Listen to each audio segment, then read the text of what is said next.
से बार बार सत्ता पलट हो रहा है। ये बिहार की जनता से क्या अन्याय नहीं है? पिछले 2-3 दिनों से बिहार की राजनीति गर्म थी, उठापटक जारी थी। ये कयास लगाए जा रहे थे ऐसे 7 बार तक नीतीश कुमार ने पाला बदला है और इसीलिए उनको बिहार की राजनीति में तेजस्वी यादव पलटू चाचा भी कहते हैं। मरना पसंद करूंगा लेकिन उन लोगों के साथ नहीं जाऊंगा। नीतीश कुमार ने कहा कि राजनीति में दरवाजे कभी बंद नहीं होते। या किसी साजिश का शिकार तो नहीं हुए नीतीश कुमार?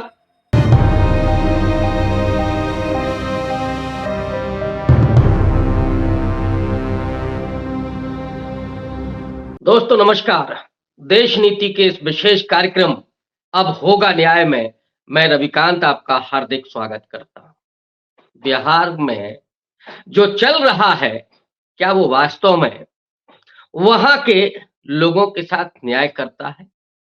क्या बिहार की जनता जिसने सरकार को चुन करके भेजा, लेकिन ये जिस तरह से बार बार सत्ता पलट हो रहा है, ये बिहार की जनता से क्या अन्याय नहीं है?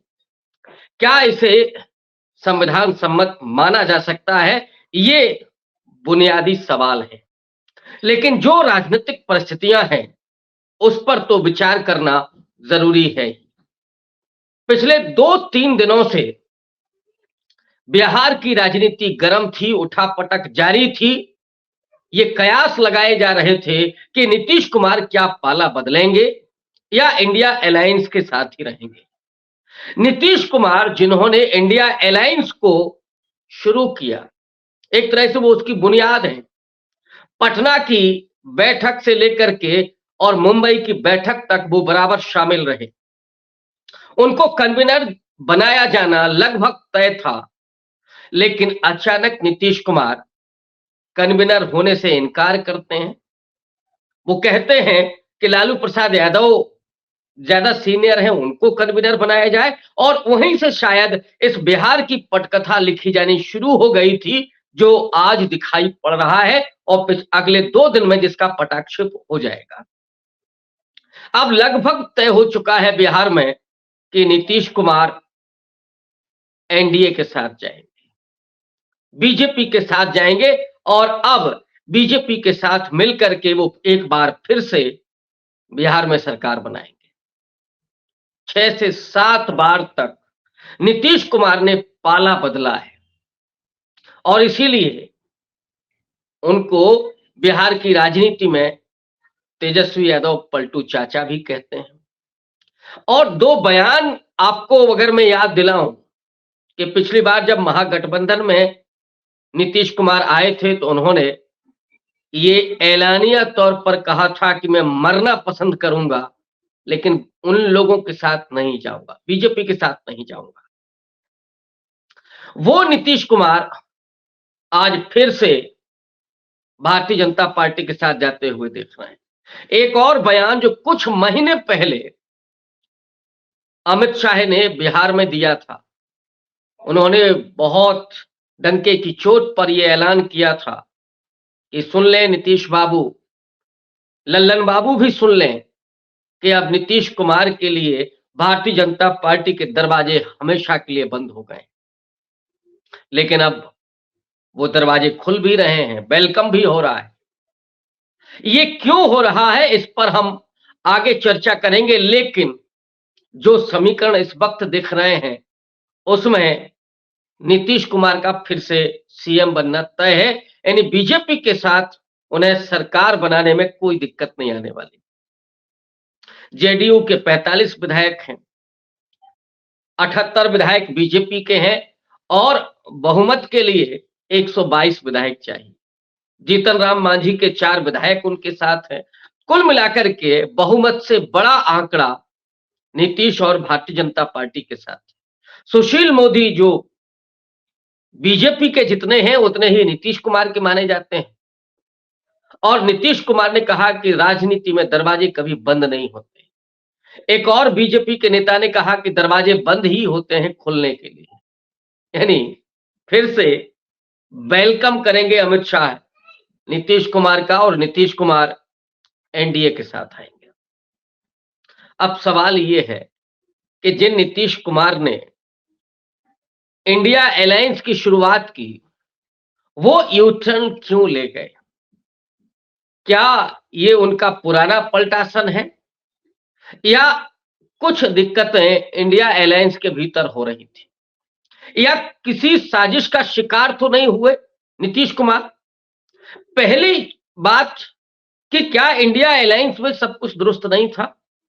माना जाता है कि ममता बनर्जी ने नीतीश कुमार को कन्वीनर बनाने को लेकर के ऐतराज किया था, और इसीलिए पहली, दूसरी, तीसरी बैठक में उन्हें कन्वीनर नहीं बनाया गया। लेकिन आगे चल करके जब वर्चुअल मीटिंग हुई, उसमें बाकायदा कांग्रेस पार्टी की तरफ से उनको कन्वीनर बनाए जाने का प्रस्ताव रखा गया, जिसे बाद में उन्होंने अस्वीकार कर दिया। तो आप ये कह सकते हैं कि इंडिया अलायंस के भीतर सर्वसम्मति से कन्वीनर बनाए जाने की उम्मीद नहीं देख रहे थे नीतीश कुमार, और नीतीश कुमार जब खेलते हैं तो बहुत मजबूत पत्ता खेलते हैं। उनको शायद ये आशंका थी कि कहीं कन्वीनर बनने का अवसर नहीं मिला तो कहीं ऐसा ना हो कि उनके हाथ से ये मुख्यमंत्री की कुर्सी भी चली जाए।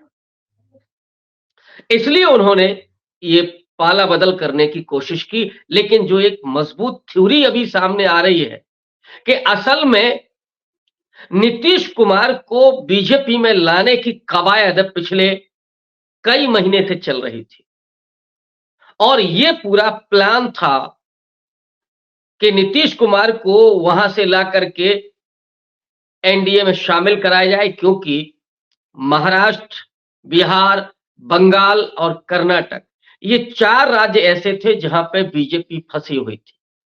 कर्नाटक की 28 में से 25 सीटें जीती बीजेपी ने पिछले इलेक्शन में। महाराष्ट्र में शिवसेना जैसा गठबंधन जो था बीजेपी के साथ, अब वो कांग्रेस के साथ है। एनसीपी, कांग्रेस और शिवसेना जैसा बड़ा गठबंधन है, तो वहां जो अधिकतम सीटें जीती थी बीजेपी ने, वहां मामला फंसा हुआ है। उसी तरह से बिहार की 40 सीटों में से 39 सीटों पर बीजेपी ने जीत हासिल की थी, एनडीए ने।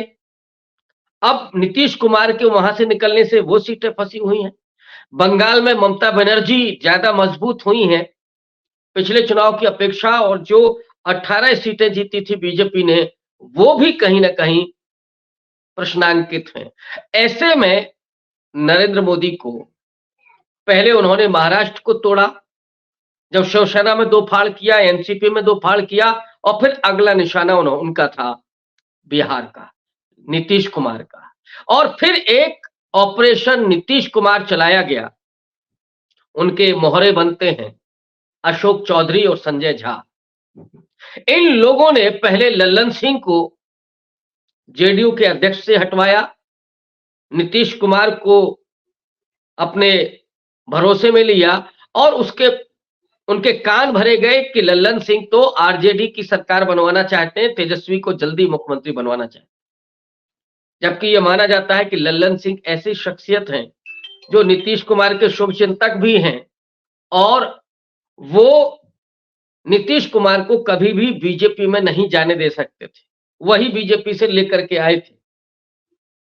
तो ये जो परिस्थितियां हैं कि ये 2 अशोक चौधरी और संजय झा, इन्होंने नीतीश कुमार को कन्विंस किया बीजेपी में आने के लिए, और उस दाव में ये परिस्थितियां भी कहीं ना कहीं बन गई। जब इंडिया अलायंस ने उन्हें कन्वीनर नहीं बनाया, तो ये बातें उनके दिमाग में भरती गई और उन्होंने पलटी मार।